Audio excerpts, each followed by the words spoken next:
Câmara dos Deputados aprovou o projeto que modifica a lei antidrogas e prevê aumento de pena para traficantes e internação involuntária para dependentes químicos. Criminalizar ou descriminalizar? Endurecer resolve o problema? Quem pode requerer a internação? Esses são os principais temas de hoje do Pensamento Jurídico, uma produção da Associação dos Magistrados Mineiros, a AMAGES. Para falar sobre o assunto, nós vamos conversar com o juiz auxiliar da comarca de Ipatinga, no leste mineiro, onde responde pela primeira vara criminal, Tiago Graziani Gandra. Ele é magistrado há 4 anos e já passou por 5 comarcas: Monte Azul, Jequeri, Ponte Nova, Nanuque e Ipatinga, onde está agora. É também mestrando em Ciências Jurídico-Criminais pela Universidade de Lisboa. Doutor Tiago, obrigado pela presença. É um prazer recebê-lo aqui no Pensamento Jurídico. Prazer é todo meu. Nós teremos ainda no nosso programa os quadros Pensamento Universitário, em que estudantes de Faculdade de Direito, hoje do curso de Direito do Centro Universitário Newton Paiva, me ajudarão a entrevistá-lo. E também no terceiro bloco temos o quadro Pensamento Literário, que só fará indicações de leitura para os nossos telespectadores. Doutor Tiago, a nova lei, quer dizer, a lei que está sendo apreciada e votada no Congresso Nacional, já passou pela Câmara dos Deputados, falta ainda a confirmação do Senado e depois a sanção da Presidente da República. No ponto de vista jurídico, endurecer é um avanço ou um retrocesso?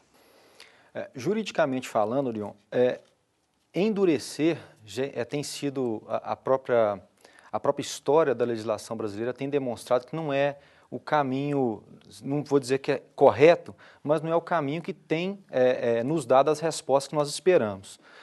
Veja que a lei dos crimes hediondos, o aumento das penas, não tem gerado nenhum efeito no que tange à redução da criminalidade.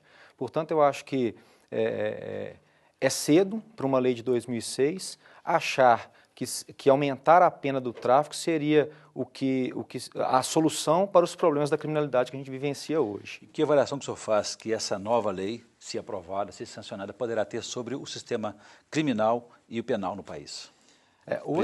Hoje nós temos uma situação que é gritante, que é a questão do sistema carcerário.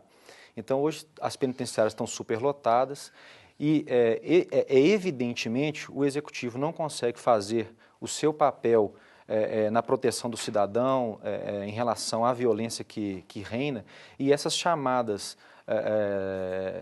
do Legislativo para aumentar penas, aumentar punições, acabam gerando uma superpopulação no sistema prisional, porque quanto mais tempo o indivíduo tem de pena a cumprir, mais tempo ele fica encarcerado. E isso realmente caminha na contramão do que tem se buscado hoje, até com o próprio projeto do Tribunal de Justiça, que é da APAC.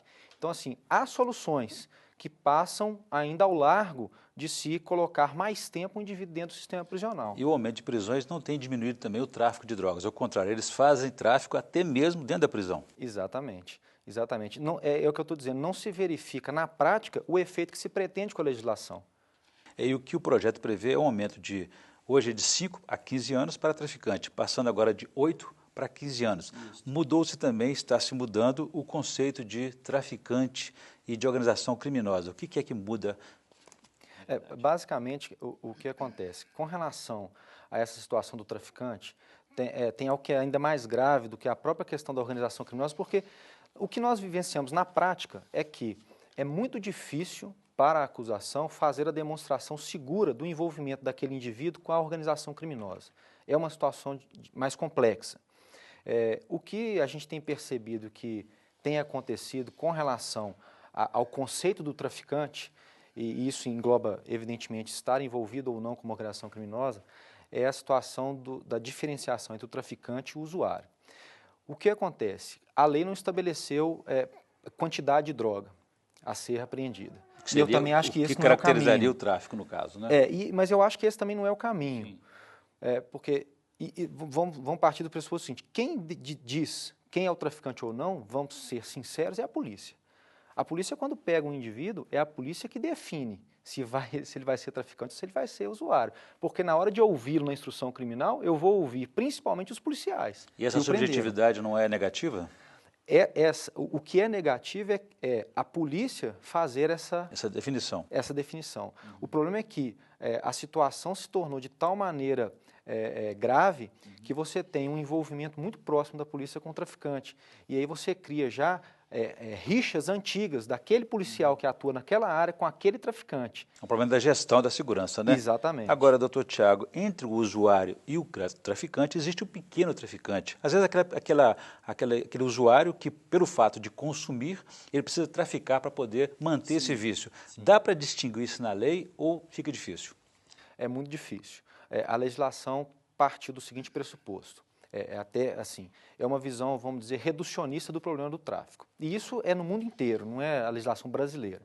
A conduta de traficar tem inúmeros núcleos típicos. O que é o núcleo típico? É o verbo. Então, para que eu considere alguém traficante, ele pode portar, transportar, vender, entregar, consumir em conjunto, fornecendo para os demais. Então, existe uma série de verbos que geram o tráfico de drogas. E aí, nessa situação de amplitude de condutas que geram o mesmo crime, que é um crime grave, que é o tráfico, você não consegue distinguir o pequeno do grande. A única distinção que vai acontecer é no momento da aplicação da pena, que aí, evidentemente, que o juiz, na forma do artigo 42 da Lei de Drogas, ele vai ter que carregar mais na pena daquele que há demonstração segura de que está envolvido na organização criminosa, daquele indivíduo que trafica ou que envolve grande quantidade de droga. É importante verificar caso a caso, né? Caso a caso. Doutor Tiago, vou fazer um intervalo agora. Eu gostaria que no próximo bloco o senhor entrasse nessa discussão para a gente sobre criminalizar ou descriminalizar o tratamento das drogas. A gente volta em instantes.